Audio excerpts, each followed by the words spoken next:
and the author of this book, Journeys Out of the Body. Would you welcome Robert Monroe?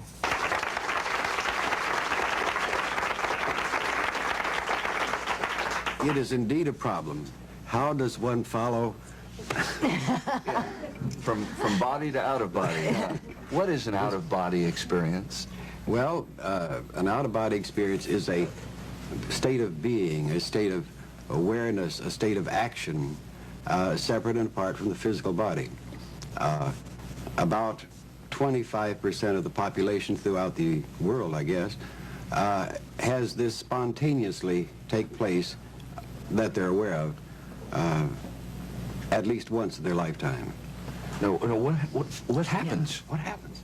Well, what happens is that you as an individual suddenly find yourself, for one reason or another, apart from your physical body, and yet you can think, you can be, you can act, but your physical body is in some other location. It may be only 2 inches away or 2,000 miles away. Now, we've heard about people who have supposedly died and then have come back to life. That is also an out-of-body experience? That is indeed an out-of-body. It's a rather extreme way. You believe in that, then? Oh, yes. So in other words, if someone's in an awful automobile accident and the next thing they know, they're kind of floating above it, watching... That's what we mean by a spontaneous one, as it were. And it is very, very common. And also, a very important thing is that everyone does this. The fact that you do not remember it does not infer that it does not happen. For example, during what we call delta sleep at night, which everyone goes through, is quite probably, according to our researches, the time when everyone goes into this out-of-body state. You don't remember it, but it does take place. Now, is that like a dream? No, it's something apart from a dream. It is a, there's no philosophic connotation in our approach to it, but it is somewhat a process of the recharging mechanism that you get during sleep. When you first had yours, were you frightened? I was totally frightened. Panic-stricken is a better word for it. And I went through, as a result, all the processes of medical examinations, psychiatric examinations, trying to determine why this was happening. Robert, describe for us your first body. Can you remember it? Oh, I can remember. You still look frightened. Oh, hang on. Very simple. I had been encountering a phenomenon that was like a vibration in the body, and I had gone to my doctor about it, and he had said, oh, that's just nerves and so on, and I would have to wait till this faded out, and it's not a physical vibration, incidentally. And one night I was lying in bed waiting for this vibration to cool down or fade away, as it were, so that I could simply roll over and go to sleep, because I didn't feel I should go to sleep, or couldn't, as a result of this taking place. On that particular night I was waiting, because it was a Friday night and Saturday was going to be a beautiful, bright, cold front day, meaning a good day for gliding. So I was lying in bed thinking what a nice time I was going to have that Saturday, getting into these nice thermal lifts and soaring around. That was with a glider, incidentally. And on that particular time, in the process of thinking this way, I suddenly felt something bumping against my shoulder. And I looked, and here was this, what looked to be the floor bumping against my shoulder. And I thought, that's strange. I don't remember going to sleep. And I looked across, and I said, there's no rug on the floor. I looked more closely, and there was something sticking up out of the floor that shouldn't be there.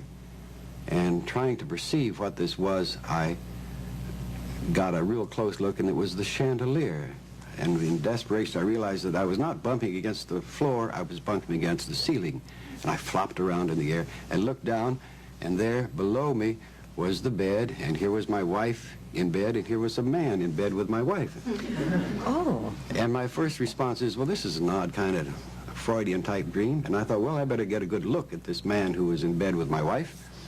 And I moved over a little bit closer, and with a great shock, I discovered that the man in bed with my wife was me. And then I went through this great emotional surge that I'm dying, death is here, I don't want to die, let me get back in there. And so I swam down to the body, popped in, and how, I don't know. And then I sat up in bed and looked around. Everything was quiet. My wife was lying there in bed, and I looked up, and there was a chandelier. And needless to say, I did not sleep the rest of that night. The next day, I hurried myself down to my favorite doctor, and he knew I was worried, but he couldn't find anything wrong with me. And that began the search. I fearfully tried to avoid letting this take place again, and as things do happen, it takes place again, and you have to fight the surge of panic about it. You know, I have gone to sleep many times and not remembered going to sleep. I've had what I guess we know as dreams or even nightmares, and I guess they're probably different. So how do you know it wasn't that, or it isn't that when you go in and have an out-of-body? It took me almost a year of very cautious exploration to determine that it was not a dream. How do you explore it? Well, first, you go just a little bit, and you look around, then you duck back in. Then you go a little further, as I did in the initial stages. So in other words, you have complete control of out-of-body? When you go through this in a careful process, you do, yes. I would be afraid of getting lost. Now, I know that sounds silly, but what if you went out and went around the block or something, got lost, couldn't get back? I did that a number of times. Did you? Yes. Well, see, it's not so silly. You could get lost. Oh, you do. It's amazing, for example, unless you have been in a helicopter, for example, over San Francisco at night, let's say you find yourself, if you're only 100 feet over a whole bunch of rooftops, and try and find yourself and see where you are. Any questions from the audience about this? Yeah. Jill? When did this start? How old were you? I mean, was it like you were a kid? No, it did not start when I was about 40 years old. Billy? And is it still happening to today? I mean, do you... Yes, in a different form. But you control it completely today, is that right? Oh, you mean... Wait, you know when you're going to come out, you say, okay, tonight I'm going to go for around the block? Or... Yeah, well, I've gotten tired of going around the block. Can you go far? Far? The farthest is about, well, I've gone around the world once just for the fun of it. This time-space gets very boring after a while. So you don't only go around the world, but you actually go out of the world. Yes. How many times can you go from Virginia to San Francisco, which has been one of my common runs, before it gets boring? You like that, right? No, I just have a lot of friends here. Do you meet anybody else up there? Yeah. Well, yes, we do. Now, can this help people if they learn this out-of-body experience? Can it help them when they die, or they think they're going to die, or their time's up in this life? There's a major discovery that comes with the result of such activity or practice. Without any equivocation, without any going past hope, belief, faith, you know that you do survive death.